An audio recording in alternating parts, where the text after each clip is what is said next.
E aqui comigo, Luizito Zé Balas. Ei, rapaz, história para nós ficar aqui 15 dias falando sobre essas maravilhas de Guaíra, da história da colonização, que é o que nos interessa passar a contar todo esse trabalho. E Luizito, nada mais, nada menos, já vem aqui com um histórico de familiares, inclusive na área de documentos, tabelionato, enfim, tudo. Luizito, é bom demais estar contigo aqui hoje, para a gente poder contar essa história, porque muita gente não tem noção da grandeza, da riqueza de detalhes, como é que foi tudo isso. E eu queria que você começasse já trazendo, falando sobre a sua origem, que você tem origem argentina. Sou. Eu vou começar falando da Companhia Mate Laranjeira, e daí, na metade do caminho, quando eu nasci, eu vou alertar para esse ponto.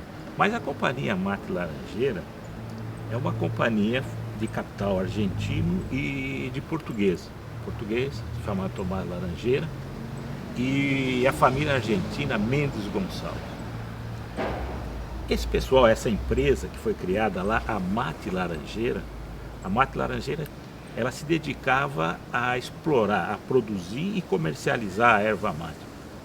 Mas quando os ervais nativos lá da Argentina já não estavam dando mais conta da demanda por erva mate na Argentina, porque o hábito do chimarrão lá, naquela época, já era grande, então ela teve que ampliar suas fronteiras. E aí conseguiu, com o governo brasileiro, uma concessão para explorar os ervais dessa região do Mato Grosso, que compreende ali Ponta Porã, Amambai, Carapó, aquele entorno, aquela área grande ali, conseguiu então uma concessão para explorar aquele erval. E mais para isso, para que essa produção pudesse chegar até Buenos Aires, até a Argentina, foi necessário criar aqui em Guaíra uma base, porque os navios que vinham da Argentina pelo rio Paraguai e depois subindo o rio Paraná, só conseguiam chegar até uma localidade chamada Porto Mendes, a 60 quilômetros daqui de Guaíra, porque as sete quedas provocavam uma convulsão no rio Paraná e ele não se tornava inavegável. Quer dizer que complicava. Então teve que, inclusive, construir uma ferrovia ligando Guaíra a Porto Mendes, que era para escoar essa produção. Isso aconteceu em que época? Por volta de 1900, 1910. A minha família, meu avô chegou aqui em 1910. E já tinha essa estrutura toda? Já estava em construção essa estrutura, já estava em construção. Foi criada, construído também nas margens do rio Amambai, uma cidade chamada Carapó. Tem até hoje Carapó. Campanário. Campanário ficou um pouquinho para cima, né? Campanário era o local onde a erva era produzida, onde ela era cortada, cancheada e depois ela era escoada até Guaíra. Essa erva mate pegou muito essa região aqui, inclusive entrando no Paraguai adentro, uma boa parte do Mato Grosso do Sul, hoje o Mato Grosso do Sul, antigamente era um mato só, né? Foi até Bela Vista no Mato Grosso e Belha Vista no Paraguai. Aquela região toda ali era explorada, não tinha erval nativo. Foi o primeiro produto de exportação acho que de todo o conhecimento aqui, foi a erva mate? Com certeza, porque era um produto de extrativista, né? A erva era nativa, só ser cortada, a cada 2 anos ela permitia um corte, aí ia para aqueles barbacoás, onde era cancheada, depois era socada, embalada e vinha aqui para Guaíra. E daqui ela ia de trem, era um trabalho monstro, ia de trem até Porto Mendes, aí eram embarcados os navios e aí ia até Buenos Aires. Conta a minha mãe que naquela época os jornais que nós líamos aqui era o Clarim da Argentina, que chegava com 1 mês de atraso, que era o tempo que os navios demoravam para subir o rio, mas aí quando chegava o Clarim aqui, meu avô, então se inteirava das notícias todas, era meio isolado. Então aqui a maioria dos administradores, diretores, o pessoal que comandavam eram argentinos. E os obreiros eram paraguaios recrutados daquela região de Encarnação, próximo à Argentina ali, né? Eles eram recrutados naquele período. E vinham também. Eles já vinham junto lá? Já vinham, aqui se estabeleciam. Né? E foi aí, isso durou aproximadamente até 1954, se não me engano, quando teve aqui, o Getúlio Vargas esteve aqui em Guaíra. O Getúlio teve aqui Teve pisou no solo guairense. Pisou, ele, na verdade, conta a minha tia Hortência, que está bem a par dessa história, que inclusive ela teve um contato com ele, que ele estava meio preocupado com essa situação, porque aqui em Guaíra só se falava em castelhano. É um território brasileiro que estava ocupado. E a moeda era o peso argentino. Você já pensou? Então ele falou, poxa, aí então resolveu encampar a companhia, que já estava meio mal das pernas. Por quê? Porque a Argentina começou a plantar a erva. Inviabilizava o transporte. Aí inviabilizou tudo isso aí começou a ficar muito caro. Então a companhia começou até a mudar de atividade, começou a criar gado, essas coisas todas mudam. E aí aqui em Guaíra, o Getúlio então veio e encampou para o Serviço de Navegação Bacia do Prata, que também durou uma temporada e depois também foi extinto esse serviço. Mas então a companhia, a história da Companhia Mate está ligada umbilicalmente com a história de Guaíra, porque foi a companhia que criou, que fundou a cidade de Guaíra, né? E essas terras aqui ao redor, a companhia, pela informação que eu tenho, adquiriu do próprio governo do estado do Paraná. Quer dizer, a companhia compra do estado e depois faz colonizou. a colonização. Depois ela repartiu em glebas, né? E foi loteando todo esse... Desde 1950 e pouco já começou a companhia a colonizar essa região. E aí começa a vir o italiano. Aí começa a vir esse pessoal todo. E aí... Que hoje, em Guaíra, até hoje nós estamos aqui na época da festa das nações, justamente por conta dessa diversidade étnica que tem aqui. Nós temos aqui, vieram japoneses, vieram italianos, vieram alemães, vieram portugueses, vieram árabes, né?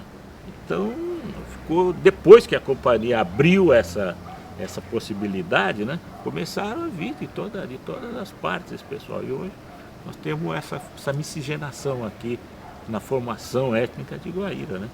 E uma coisa interessante das Festas das Nações, a 41ª acontecendo, nós percebemos que essa festa também originou para várias partes do Brasil.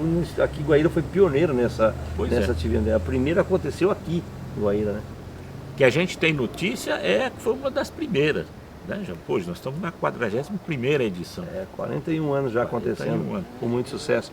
E tem um fator interessante, por isso que o Luizito nos mostra. Você veja o trabalho em 1900, como é que tinha essa engenharia, como é que tinha esse pessoal com essa visão toda, porque não era brincadeira. Não. Hoje nós entramos aí num carro muito confortável, com pouco 3, 4, 5, 6, 8 horas, e você está na capital. Ou você pega um voo, é muito mais fácil o deslocamento até com o que a gente está vendo. Mas você imagina como que era tudo isso em 1900, como é que isso aconteceu e o arroz desse povo para poder chegar aqui e já colocava uma das primeiras ferrovias que eu não sabia que tinha. Até eu fiquei assim, mas como assim? Tinha ferrovia em Guaíra? Você vê, aquela época já tinha. Você olha nesse período como é que a coisa vem acontecendo. E aí eles tiveram estrategicamente, lógico, por uma obrigatoriedade, por causa das 7 quedas, né? Sim. E aqui montou-se essa maravilha de cidade, esse lugar bacana, onde também depois passou a viver uma outra situação em relação a tudo que as belezas naturais que já continham aqui. Sim,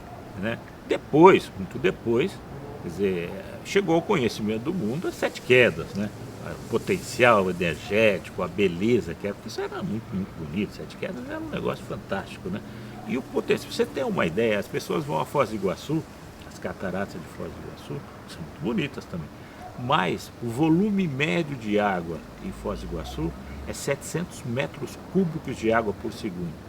As 7 quedas tinham um volume médio de 14.300 metros cúbicos de água por segundo, né? Você veja a quantidade, a exuberância, o volume de água que era isso aí, e que possibilitou toda essa criação da Itaipu.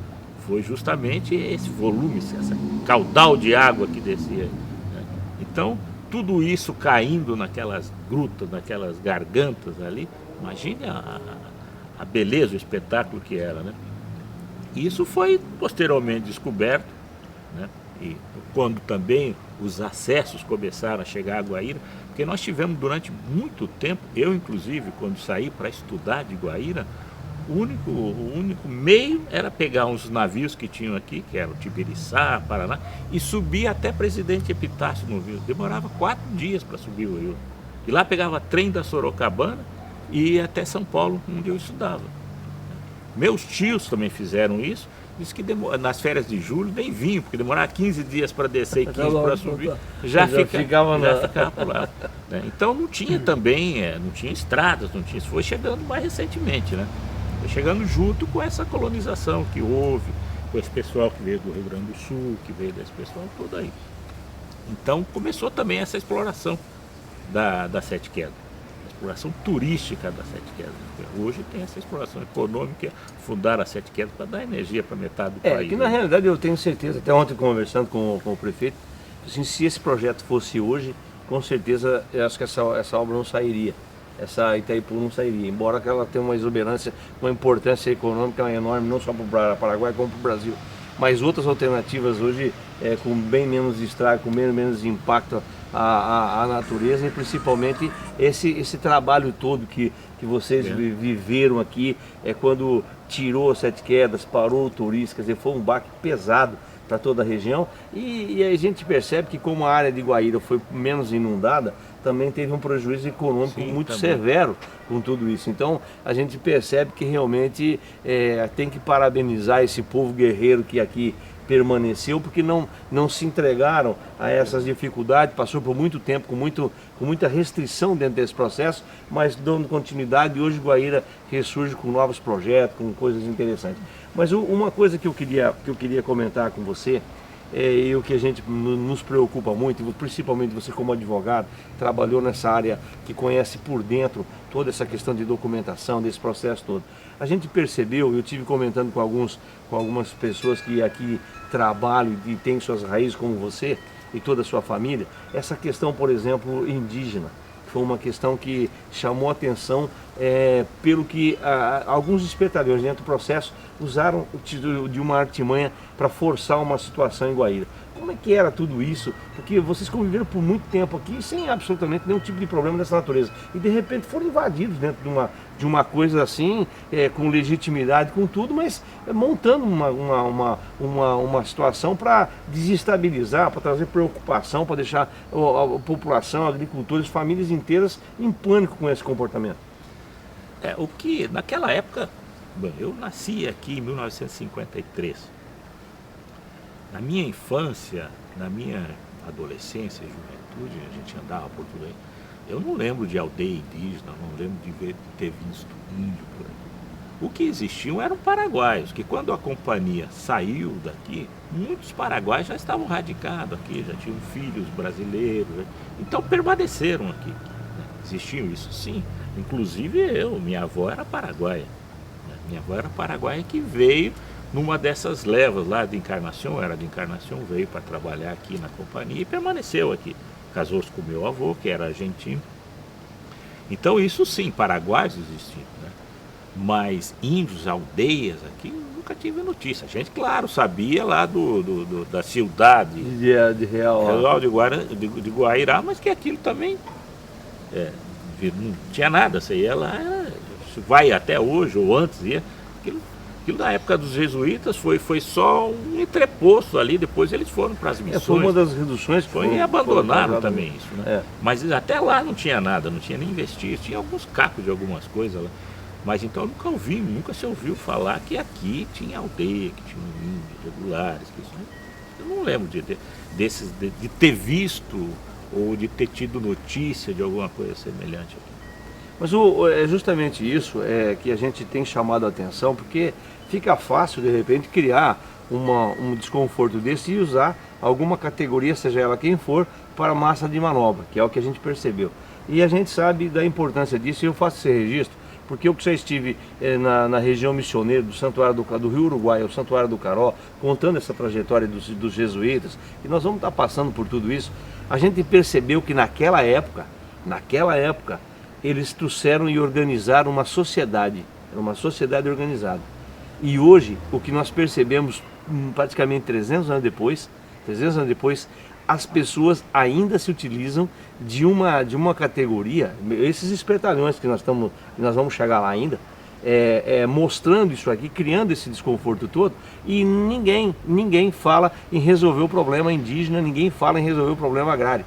Então, as nossas autoridades é que realmente precisam começar a olhar para isso, porque esses depoimentos, essas histórias bonitas de incentivo, de desbravadores dentro de um processo, tem que vir juntamente com uma Constituição bastante complexa, como é a nossa, mas ela tem que ser atuante. O que não pode se fazer é ver esse tipo de berração, onde cria esse desconforto todo com as pessoas e ninguém está preocupado em resolver o problema de índio, não.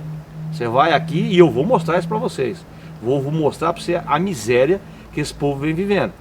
A miséria. Então o que acontece? Fica fácil jogar para dentro de um contexto onde se cria esse desconforto todo. Então o que nós queremos deixar bem claro aqui é a legitimidade. Esse povo ordeiro, trabalhador, com tudo dentro de um contexto onde é amparado por uma Constituição brasileira. Agora, nós precisamos combater de forma muito severa os espertalhões que criam, seja ele em qualquer segmento, o desconforto com quem produz e trabalha nesse país.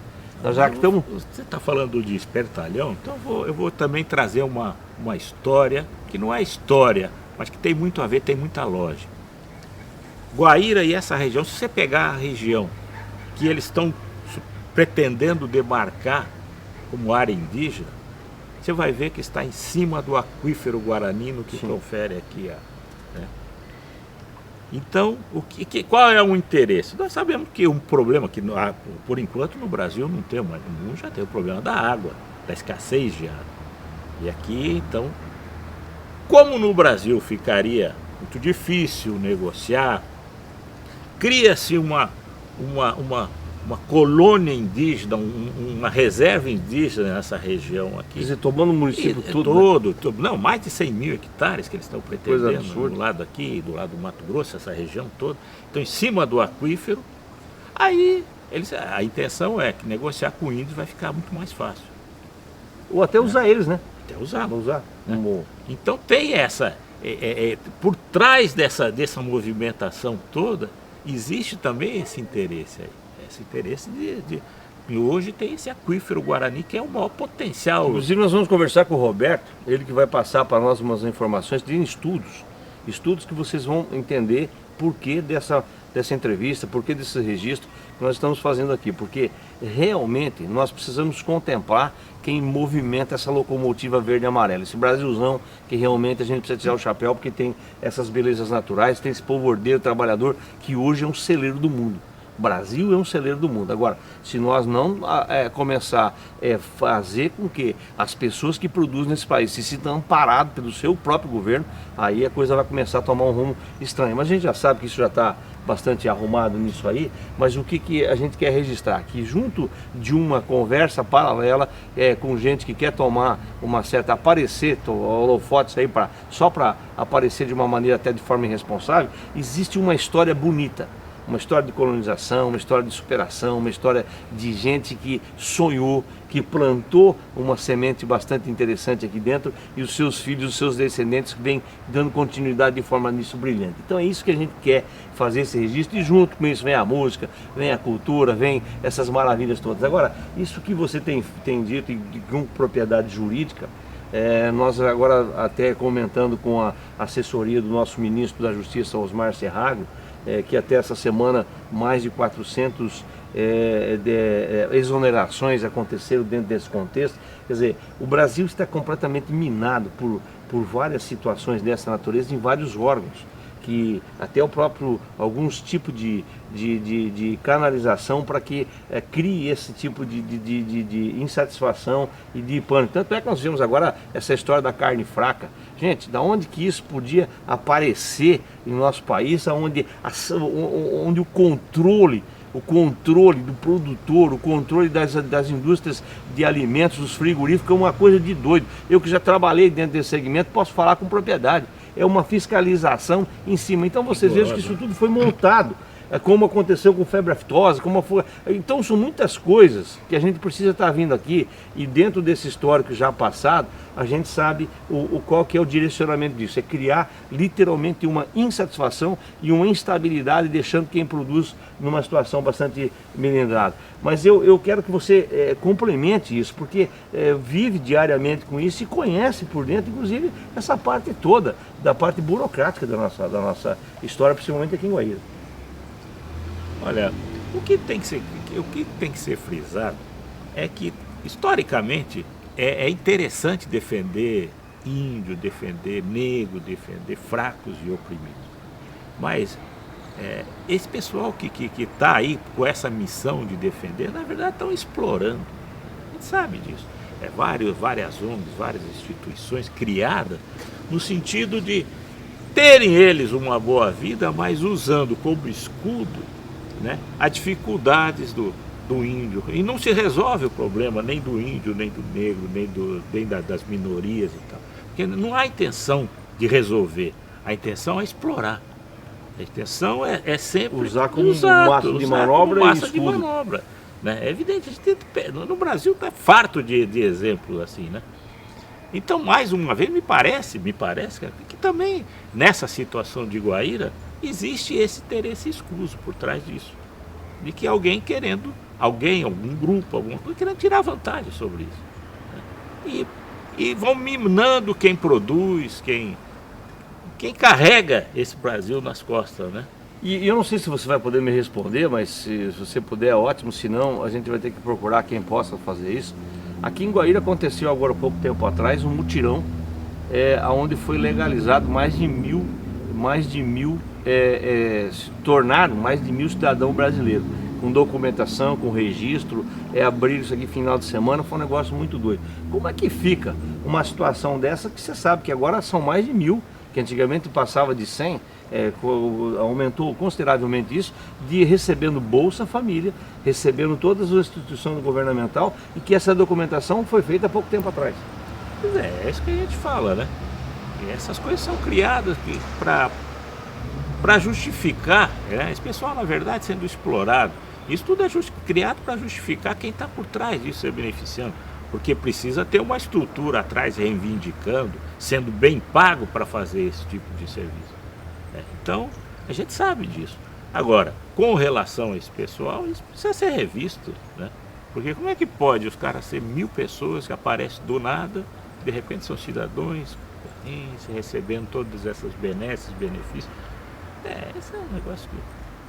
Mas a gente faz esse registro porque é o seguinte, aqui nós não temos nenhuma necessidade de ficar plugado com nada, e a gente quer mostrar a paixão que a gente tem por onde pisa.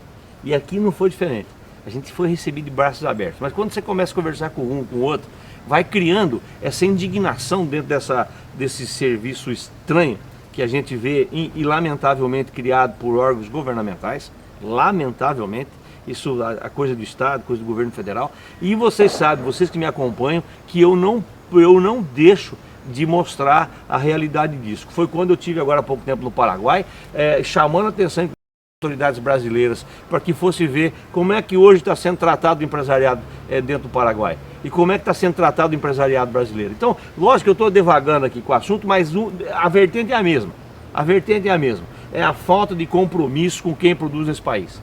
Então a gente precisa criar um mecanismo onde os nossos governantes, e você que me acompanha por todas essas regiões, sabe como é que é o nosso comportamento em relação disso, porque não estamos aqui para puxar lado para ninguém não, mas nós queremos ver o nosso povo feliz. E alguma coisa que estiver fora disso, você pode ter certeza que aqui nós não vamos poupar de maneira nenhuma uma forma de levar isso aí. E aqui junto com o Luizito, hoje fico feliz de poder ter aqui, conhecer mais um parceiro, inclusive mandar um grande abraço ao doutor Atinel Luiz Cardoso, meu padrinho, que também vocês fizeram uma pós-graduação junto aí. Em Moarão, Universidade Paranaense. Um abraço pro doutor Candinho, pro Cássio, que inclusive estou sendo recepcionado aqui também pela doutora Sandra, por toda essa galera toda aqui da Universidade Paranaense, também aqui em Guaíra. Então um abraço a todos vocês que nos acompanham aí na cidade de Umuarama, também Maringá. A gente fica feliz de poder fazer esse registro, mas o que a gente quer é justamente começar a mostrar essa parte, chamar a atenção de todos os brasileiros comprometidos com o bem-estar do nosso país, que ainda tem muita coisa sendo alinhavada de forma escusa, e aqui foi uma delas. Nós descobrimos isso aqui por acaso, mas aqui foi uma delas. E isso aqui nós vamos estar pedindo explicações, inclusive, se possível, para o próprio Ministério Público, de onde é que os caras tiraram essa situação, que vem fazendo esses registros, vem montando um troço estranho. mas hoje a gente tem a certeza que o nosso ministro Osmar Serrago está muito ligado a isso, que conhece bem essa realidade e vai trazer uma resposta para a gente. Logo, logo nós vamos estar com o ministro, vamos estar passando essas informações aqui de Guaíra para todos vocês. Mas, Luizito, eu quero deixar sempre aqui o nosso espaço para você, para Guaíra, para todos a nossa região e conseguir voltar aqui a Guaíra outras vezes para mostrar também essas belezas que Guaíra tem e poder estar fazendo uma roda de viola. Até diz que aqui tem um grupo aí, o pessoal que canta muito, que se reúne toda terça-feira, já estou sabendo aqui, rapaz. Toda terça-feira para fazer uma cantoria e que a gente não conseguiu encontrar esse povo aí, mas nós vamos se programar para poder fazer uma música bacana e mostrar os talentos dessa região. Vamos sim, eu faço parte desse grupo, tenho esse privilégio. É nada? Faço parte mesmo, grupo da terça-feira. Mas eu não sou músico. Eu faço parte da turma que aplaude. Você vai aplaudir o pessoal. Porque tem também. E pensa num povo que canta muito, hein? Pensa num povo que canta muito, é uma harmonia bacana. A gente nós não nos programamos para isso, mas eu já quero deixar aqui me convidando, viu, Luizinho? Não, mas vamos, já vou me convidar aqui. Voltar, nós fazemos, já vou me convidar aqui para vocês fazerem um peixe na telha aqui, que a gente sabe que faz que é um dos pratos interessantes aqui de Guaíra. E a gente fazer e mostrar esse lado bacana que é também uma musicalidade de gente de talento para todo lado. Tem sim, tem uma turma boa aí, vale a pena conferir. Que bom, mas Luizito, eu quero deixar, nós estamos assunto aqui por uns 15 dias. Se nós deixarmos, tem assunto para uns 15 dias. É uma prosa comprida, né? Muito, não, aqui não acaba muito. Mas o importante de tudo isso é que a gente venha trazer esse esclarecimento para os nossos telespectadores, mostrando toda essa maravilha que tem. E daqui a pouquinho a gente vai entrar mais num lado específico para falar com você a respeito dessa ONG que foi criada, inclusive para a ONG, não, Associação de Propriedade, como é que chama lá? Associação de AGIP, né? ONG-DIP, para ter essa valorização da terra, essas coisas todas. Mas nós vamos falar com o Roberto daqui a pouquinho e você vai saber sobre tudo, muito mais informações.